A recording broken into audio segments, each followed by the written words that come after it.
warahmatullahi wabarakatuh. Waalaikumsalam warahmatullahi wabarakatuh. Oke, sebelum kita mulai, kita berdoa dulu dipimpin dan bersiap berdoa dimulai.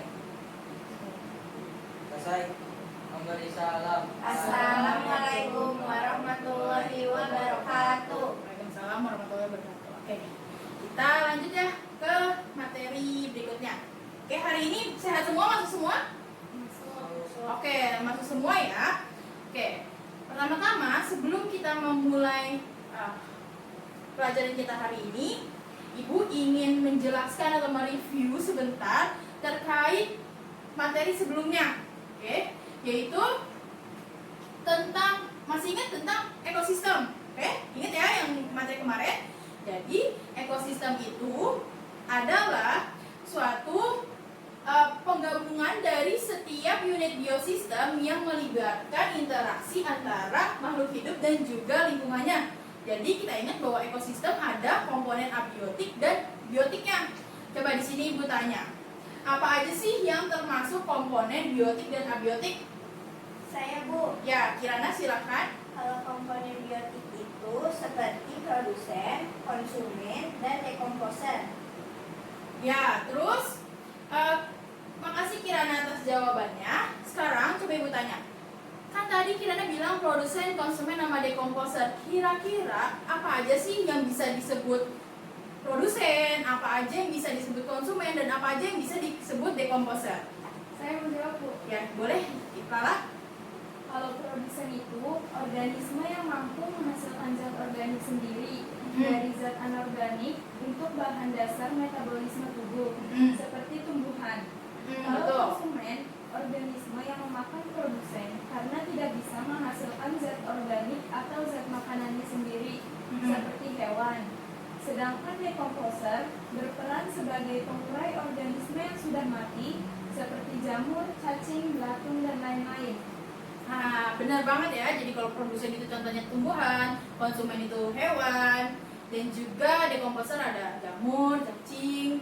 Nah, sekarang siapa yang bisa menjelaskan? Kalau tadi kan yang biotik, sekarang siapa yang bisa menjelaskan komponen abiotik? Saya mau jawab lagi Bu. Boleh, Kirana, semangat sekali nih. Jadi komponen abiotik adalah semua faktor penyusun ekosistem yang terdiri dari benda-benda mati, antara lain oksigen, kelembapan dan suhu, air dan garam mineral, cahaya matahari, dan pH tanah. Nah, benar banget Kirana jawabannya. Jadi anak-anak, ekosistem itu sangat penting karena di dalam ekosistem itu ada interaksi yang udah kita bahas sebelumnya, interaksi makhluk hidup dengan lingkungannya. Jadi lingkungan itu tuh sangat penting bagi kehidupan makhluk hidup, khususnya manusia, karena setiap aktivitas manusia dilakukan di lingkungan. Tapi kalian sadar nggak sih sebenarnya aktivitas manusia ini yang lambat laun, apalagi zaman sekarang, memunculkan adanya perubahan-perubahan lingkungan. Nah, perubahan lingkungan inilah yang akan kita bahas hari ini. Apa aja perubahan lingkungan, apa dampaknya, dan apa juga penyebabnya. Oke? Nah, jadi hari ini kita akan membahas tentang perubahan lingkungan. Sebelum kita masuk ke materi inti, Ibu ingin menjelaskan tujuan dari pembelajaran materi hari ini. Yang Ibu mengharapkan kalian itu bisa menjelaskan pengertian dari pencemaran akibat dari perubahan lingkungan. Nanti kita lihat ada pencemaran apa aja. Lalu kita identifikasi faktor-faktor penyebab adanya pencemaran itu. Nah, yang ketiga, menganalisis kasus pencemaran lingkungan yang ada di sekitar kita. Dan terakhir, kita analisis juga dampak dan juga solusi agar kita juga mempelajari bagaimana penanggulangan dari perubahan lingkungan tersebut. Nah, selanjutnya ingat seperti biasa Ibu jelaskan untuk tertib di dalam kelas, disiplin. Jika ada yang ingin bertanya, silahkan mengangkat tangan, dan jika ingin menyanggah atau menjawab komentar dari jawaban temannya juga menggunakan bahasa yang baik. Ibu perhatikan jangan ada yang memain handphone kecuali Ibu persilahkan untuk mencari informasi dari internet. Oke, paham? Kita mulai ya. Kita akan memulai materi kita hari ini. Nah, sekarang Ibu mau memberikan persepsi tentang perubahan lingkungan. Coba. Kan udah beberapa bulan kemarin, beberapa bulan ini pemerintah mengeluarkan kebijakan tentang sekolah, bekerja, beribadah di rumah.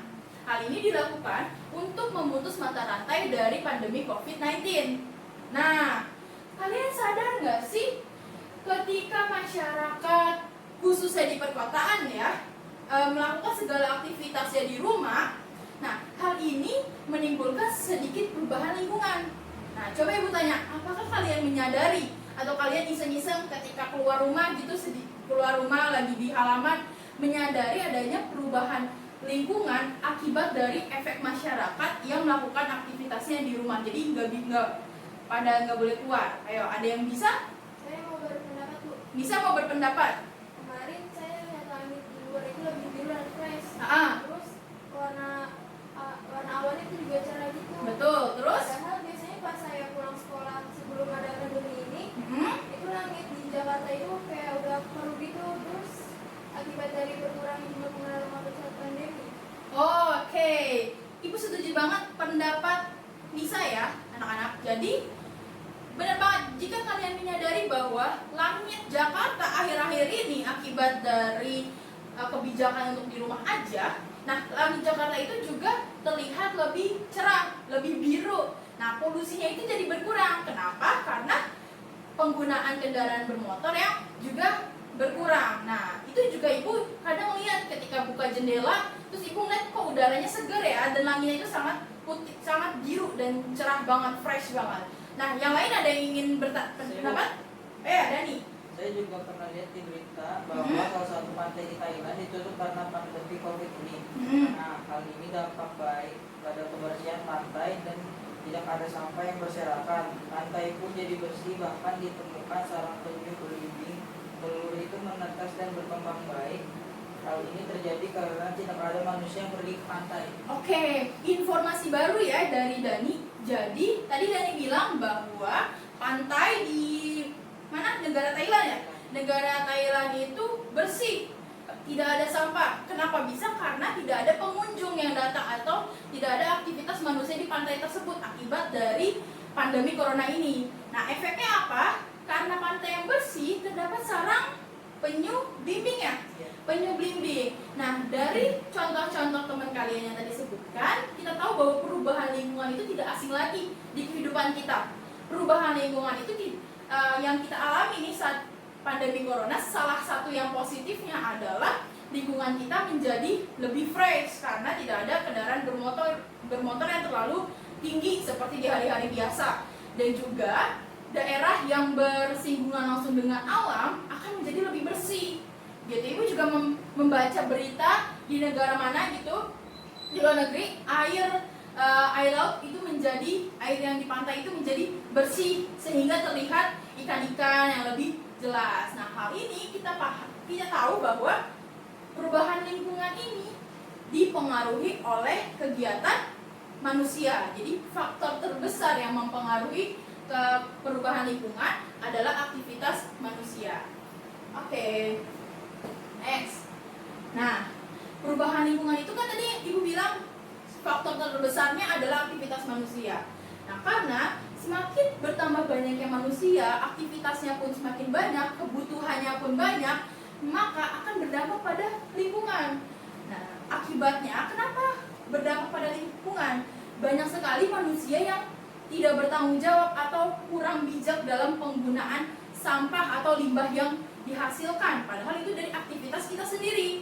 Hal itu akan memicu kerusakan lingkungan dan pencemaran lingkungan. Kita lihat di sini, kerusakan lingkungan adalah berubahnya struktur, bentuk, komposisi, susunan suatu lingkungan sehingga kualitas lingkungan hidup itu jadi menurun.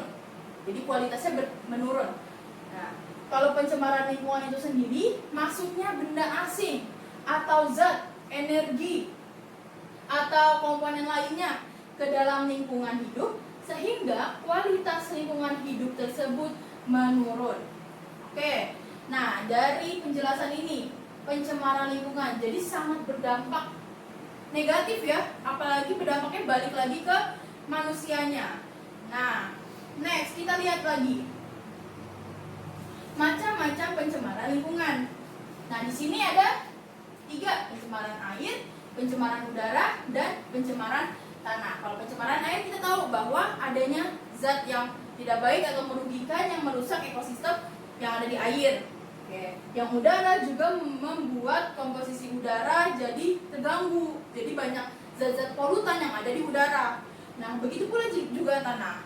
Nah, selanjutnya, coba analisa dan amati kira-kira adakah pencemaran lingkungan yang terjadi di rumah kalian? Saya tahu, Bu. Oke, Lala kalau mau jawab apa? Di lingkungan rumah saya ada saluran pembuangan air yang ditutupi banyak sampah. Nah, pas hujan deras terkadang airnya meluap ke jalanan, Bu. Baik, berarti itu termasuk pencemaran apa? Termasuk tipe Air. pencemaran air karena ada banyaknya sampah. Nah, terima kasih ya Lala atas tanggapannya. Nah, yang lain ada yang ingin berpendapat lagi? Saya tahu, Bu. Ya, Kirana? Di rumah saya seringkali tetangga membakar sampah, sisa daun-daun dan juga sampah plastik. Asap yang ditimbulkan membuat darah sesak dan mencemari udara. Ini termasuk pencemaran udara ya, Bu? Betul. Jadi banyak banget dari kita yang jika ada sampah plastik langsung dibakar. Padahal plastik itu bisa kita daur ulang untuk membuat sesuatu yang lebih bermanfaat untuk mengurangi sampah plastik. Nah, tadi kan udah ada nih contoh dari Lala adalah pencemaran air, contoh dari Kirana pencemaran udara. Siapa yang bisa menjelaskan contoh pencemaran tanah yang ada di lingkungan kita? Ayo. Oke, coba Ibu giring kalian. Siapa yang di sini bawa air minum? Coba angkat tumbler minumnya. Oke, kalau Ibu lihat-lihat kayaknya yang bawa tumbler Nisa doang ya. Sisanya itu plastik, mineral plastik ya. Coba Ibu tanya ke Nisa, kenapa kamu pakai botol tumbler? Karena kata ibu saya, menggunakan tumbler sebagai air minum membantu mengurangi sampah plastik, Bu. Mengurangi sampah plastik. Iya, benar banget. Itu sampah plastik. Sampah plastik yang menjadi permasalahan lingkungan terbesar. Faktor utamanya yang pertama itu yang paling besar adalah sampah plastik. Jadi kegiatan manusia itu tidak luput dari penggunaan plastik. Padahal awalnya itu plastik untuk membantu kegiatan manusia. Tapi karena digunakan terus-menerus dan sekali pakai, akhirnya jadi membludak sampahnya. Nah, gitu kan? Seharusnya kalian itu bisa menggunakan tumbler dari rumah tanpa harus membeli yang air mineral sekali pakai dari warung. Kalau misalnya dari tumbler dari rumah kan lebih hemat plastik, penggunaan plastik. Dan di sekolah kita kan juga ada air minum isi ulang. Jadi dengan tumbler itu jika habis bisa diisi ulang kayak gitu ya. Jadi bisa dicontoh nih, Nisa. Nah, sekarang tadi kan banyak banget nih yang pakai tumbler atau menggunakan barang-barang berplastik. Kira-kira dampak bagi lingkungan itu apa ya? Karena kita terlalu banyak pakai botol plastik dan sampah plastiknya tidak diolah lagi, maka akan menyebabkan pencemaran tanah, di mana akan terdapat sampah yang menumpuk dan mengganggu komposisi tanah. Betul sekali. Jadi sampah plastik yang menumpuk itu jika dibuang ke sungai akan menjadi pencemaran air. Jadi aliran sungainya terhambat. Nah, sampah plastik yang menumpuk akan juga berakibatkan pencemaran tanah karena akan mengganggu komposisi tanah yang seharusnya tanahnya subur, banyak unsur hara, terus organisme-organisme penyubur tanah malah menjadi timbunan sampah plastik. Itu ya. Nah, sampai di sini adakah yang ingin bertanya? Saya, Bu. Ya boleh, Nisa. Nanya apa? Kenapa sih plastik itu menjadi sampah yang tidak terkendali, akhirnya menimbulkan pencemaran? Ya, kenapa ya plastik itu menjadi sampah yang tidak terkendali? Padahal kan plastik benda mati. Seharusnya manusia bisa dong mengatur timbunan dari plastik itu. Hal ini karena penggunaan sampah plastik yang terus-menerus dan manusia yang kurang bijak dalam penggunaannya. Seperti contohnya beli air minum sekali pakai botol plastik di warung. Setelah minum, buang. Setelah minum, buang. Atau kalian nih, dari 4 orang ini 3 orang yang memakai botol plastik. Satu kelas ada 3 orang yang memakai botol plastik sekali pakai. bayangkan jika satu sekolah ada 18 kelas. Nah, udah berapa? Satu sekolah. Nah, kalau di satu lingkungan nih, misal Jakarta Selatan. Jakarta Selatan kan sekolahnya banyak kan, SMA-nya aja ada berapa puluh SMA. Apalagi sejakarta. Nah, jadi itu baru SMA. Gimana kalau yang SMP, SD, TK, setiap orang yang memakai botol plastik, walaupun kalau dilihat sini cuma 3 orang, dikit. Tapi bagaimana kalau satu sekolah di Jakarta banyak yang menggunakan botol plastik? Hal inilah yang menyebabkan tingginya sampah plastik. Karena apa? Tidak didaur ulang. Gitu. Sebenarnya plastik bisa kita daur ulang untuk menekan pertumbuhannya dari sampah plastik. Kita reuse, recycle, reduce. Nah, masih ingat? Nah, inilah kenapa sampah plastik itu kayak faktor terbesar dari pencemaran lingkungan. Sampai sini paham? Oke. Selanjutnya adalah Ibu punya tugas untuk menambah wawasan kalian dan mendalami materi tentang pencemaran. Ibu kasih berita tentang tumpahan minyak mencemari keindahan Pulau Pari di Kepulauan Seribu. Ini berita dari Sindo News. Nah, Ibu mau kalian berdiskusi ya. Coba sekarang Kirana sama Dani dan Lala sama Nisa.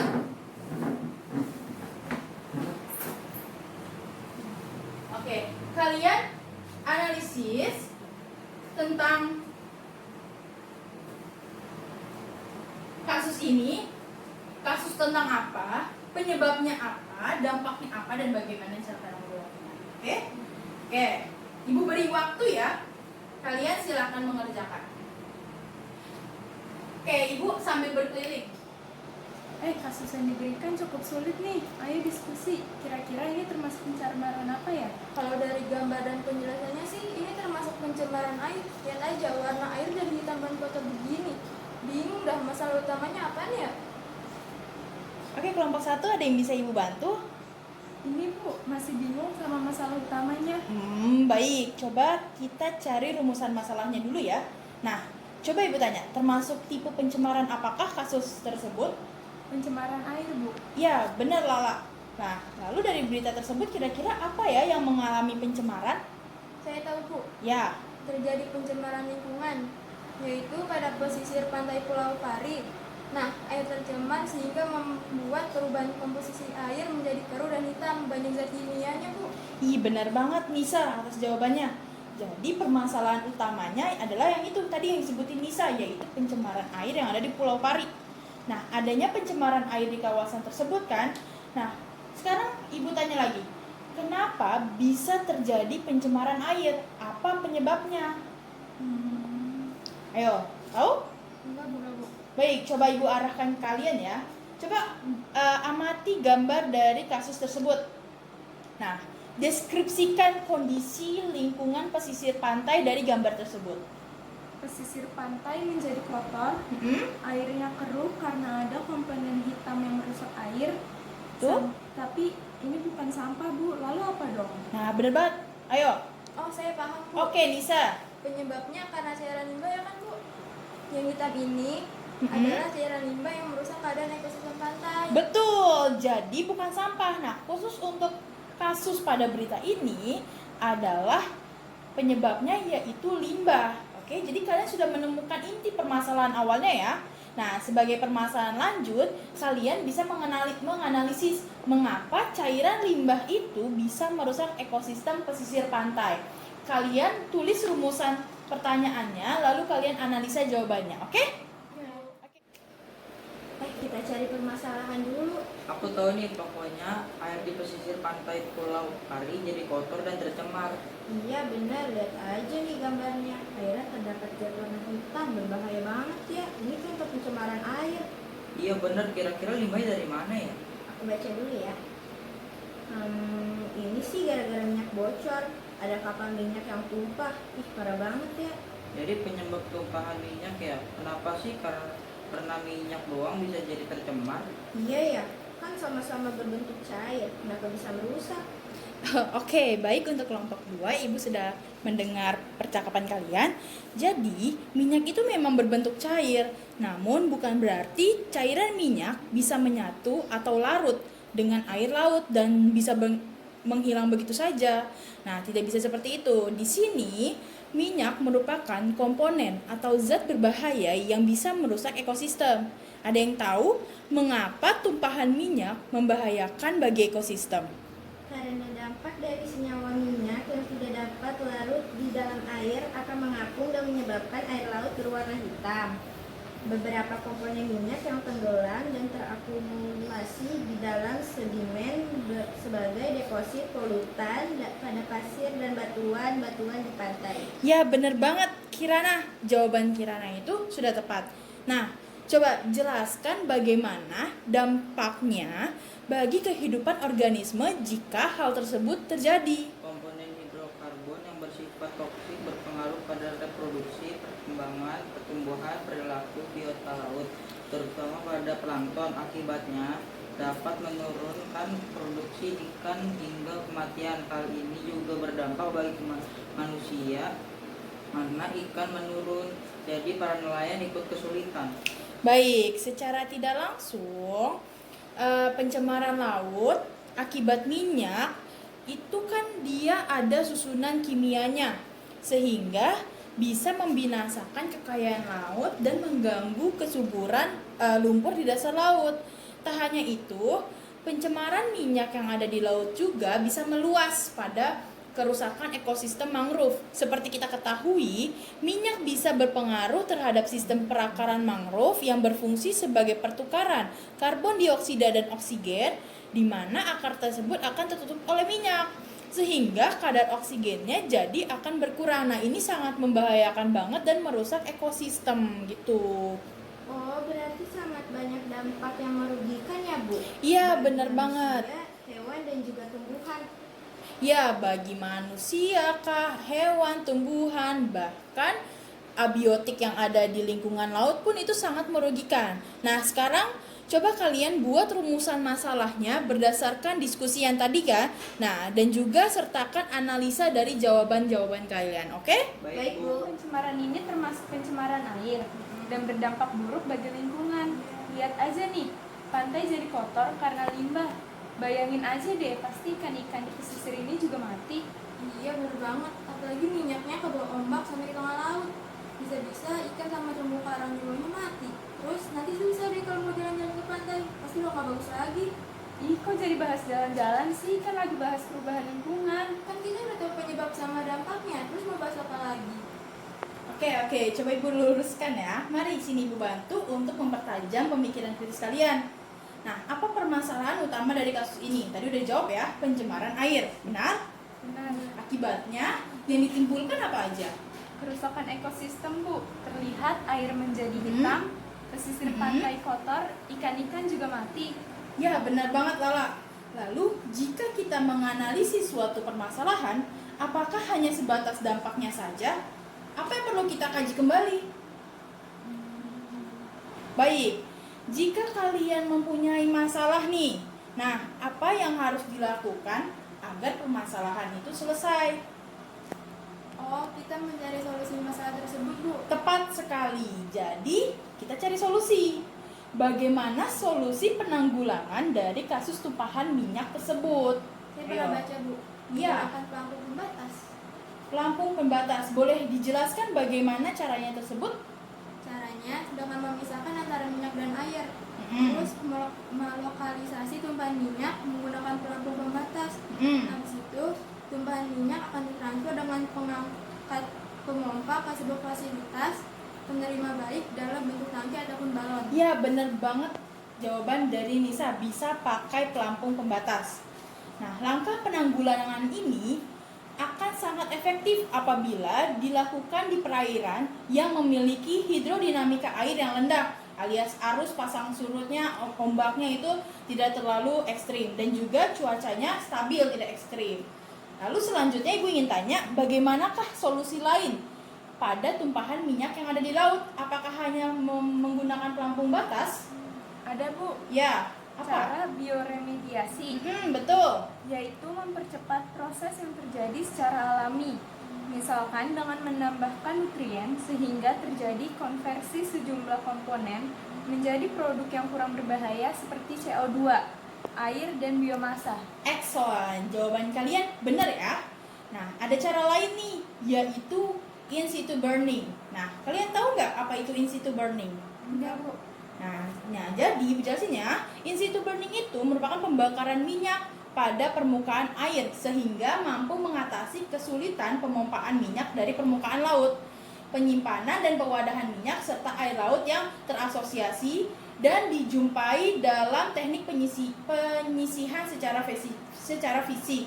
Nah, cara ini membutuhkan ketersediaan booms atau pembatas untuk mencegah penyebaran minyak atau barrier yang tahan api gitu. Bu, saya ingin bertanya. Ya, apa? Apakah in situ burning itu punya dampak lain? Ya, kan tadi gue udah jelaskan bahwa in situ burning itu pembakaran minyak ya. Nah, pasti ada dampak lainnya, yaitu residu pembakarannya yang tenggelam di dasar laut akan memberikan efek buruk bagi ekologi dan juga kemungkinan penyebaran apinya jadi tidak terkontrol. Jadi meskipun menggunakan teknik ini tetap ada dampak lainnya. Jadi tetap harus berhati-hati ketika menggunakan cara tersebut. Paham sampai sini? Paham, Bu. Oke, kalian tulis ya jawaban di kertas kalian, oke? Oke, Bu.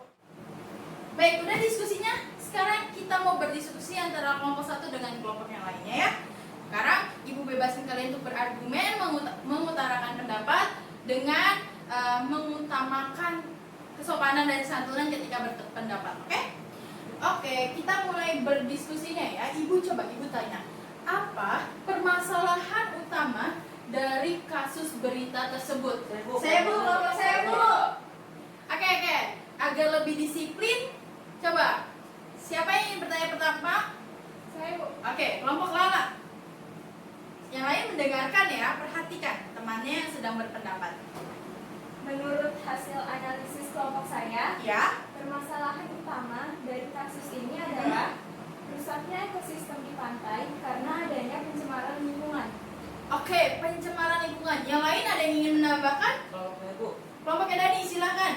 nah pencemaran yang terjadi itu termasuk pada pencemaran air karena dilihat dari gambar air laut di pesisir pantai menjadi hitam. Ya, exactly. Tepat sekali jawaban kelompok 1 dan jawaban kelompok 2.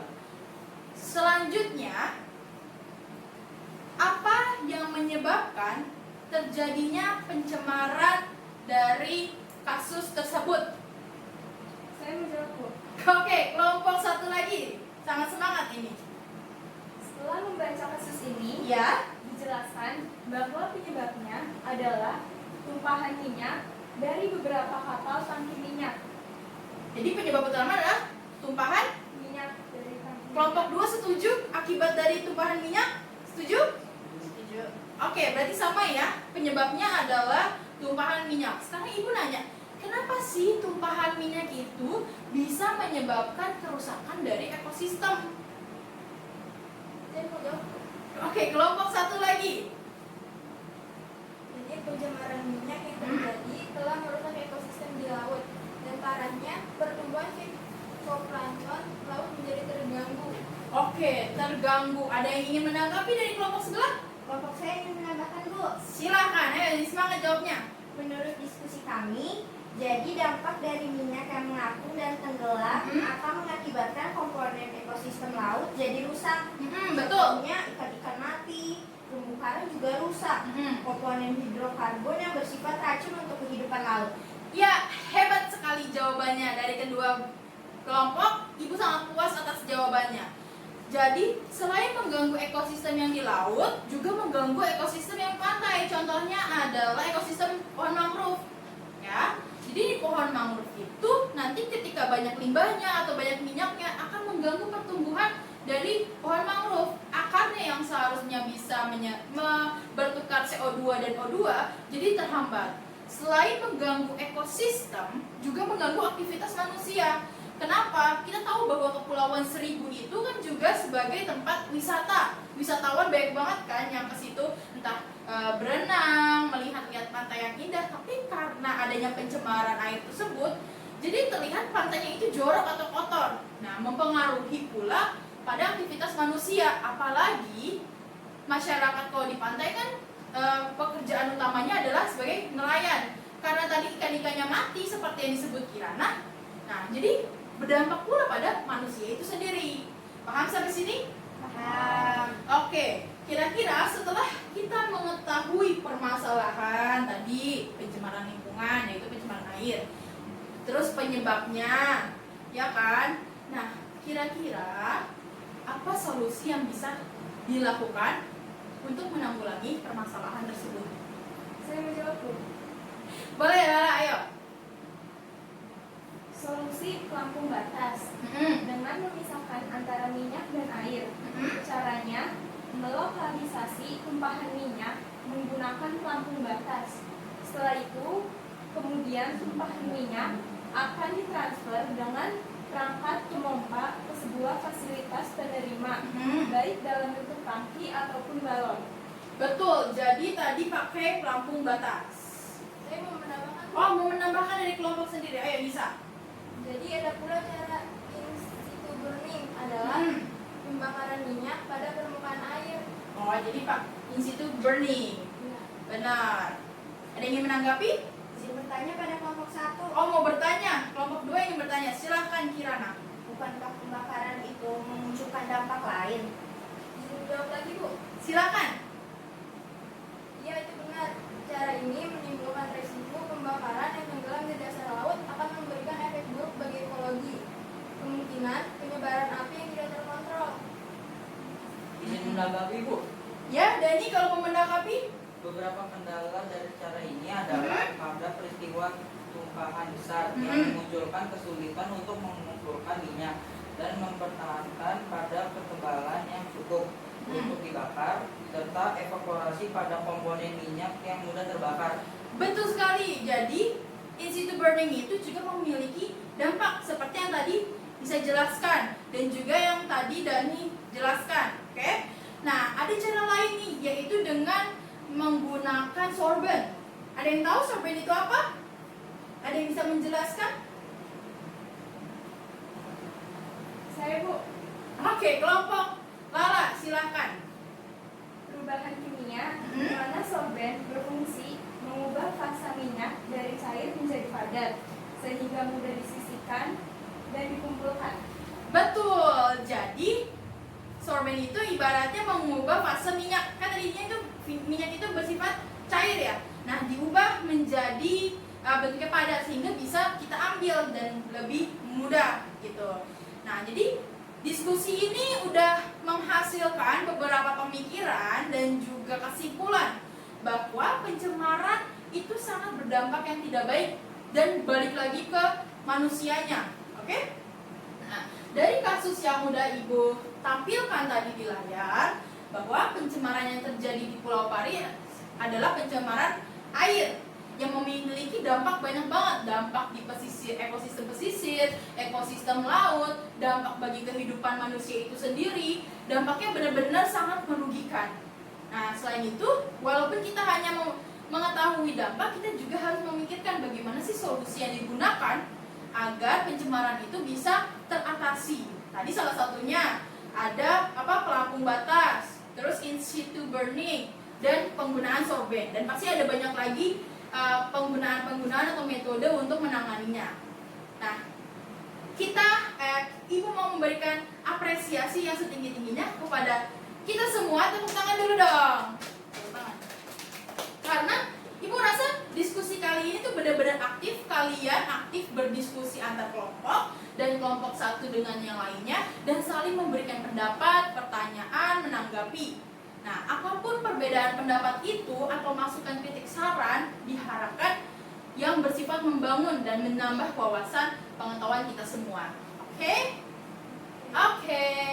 Nah, sampai di sini materi dari pencemaran lingkungan, materi perubahan lingkungan yang terdiri dari pencemaran lingkungan. Tadi ada 3 apa aja? Pencemaran air, udara, tanah. nah, ada pencemaran kita sebagai manusia.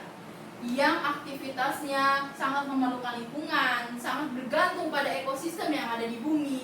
Diharapkan kita semua bisa saling menjaga keberlangsungan ekosistem yang ada di bumi. Jadi sebagai manusia yang menggunakan sumber daya yang paling banyak, jangan sampai kita jadi ceroboh.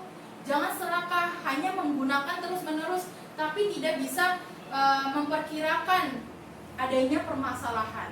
Nah, permasalahan pencemaran lingkungan yang udah kita bahas hari ini merupakan contoh satu dari sekian banyak pencemaran yang ada. Oke, nah Ibu mau kita sebagai warga negara yang baik, sebagai manusia dengan pribadi yang baik, sosial yang tinggi, bisa menjaga dan merawat lingkungan kita semua. Minimal dari lingkungan kelas, lingkungan yang ada di rumah, minimal di lingkungan kita aja. Oke, jaga kebersihan lingkungan kita. Gunakan barang-barang yang ramah lingkungan. Jangan selalu menggunakan plastik yang sekali pakai. Oke, bisa diterapkan mulai hari ini? Bisa. Mulai besok kita bawa tumbler semuanya ya? Ya. Oke, bagus. Lalu sebagai pemantapan di akhir ujian nanti, ini adalah materi terakhir di semester ini. Untuk menambah nilai, Ibu mau kalian menganalisis kasus-kasus pencemaran lingkungan yang ada di negara lain. Jadi jangan ada yang di Indonesia ya. Kalian cari contohnya dari negara pencemaran lingkungan di negara lain. Oke? Setiap anak harus kasusnya yang berbeda-beda ya. Jadi jangan ada yang sama. Kalian analisis penyebabnya, dampaknya, dan cara penanggulangannya. Ini merupakan nilai tambahan untuk menambah ujian akhir semester nanti. Oke, sampai sini ada yang ingin ditanyakan? Tidak. Cukup? Tuh. Oke, sebelum ditutup, Ibu mau merefleksikan diri kepada kalian agar untuk tetap menjaga kesehatan. Meskipun kita sudah masuk sekolah, tetap jaga kesehatan kita, makan makanan yang bergizi, dan juga yang paling utama materi hari ini menjaga kelestarian lingkungan. Oke? Ajak semua teman-teman kita, keluarga, saudara untuk sama-sama menjaga lingkungan agar lingkungan kita terhindar dari yang namanya pencemaran dan kerusakan. Oke? Sampai sini paham tugasnya? Oke. Terima kasih sudah sangat excited untuk belajar hari ini bersama Ibu, dan Ibu sangat bangga banget sama kalian karena bisa mengutarakan pendapat, analisisnya dengan baik. Semoga bisa ditingkatkan terus hingga sampai kapanpun ditingkatkan terus belajarnya, sehingga kalian bisa menerima wawasan yang banyak dan informasi yang terbaru. Sampai sini ada pertanyaan? Oke, Ibu akhiri. Kurang lebihnya mohon maaf. Wassalamualaikum warahmatullahi wabarakatuh. Waalaikumsalam warahmatullahi wabarakatuh.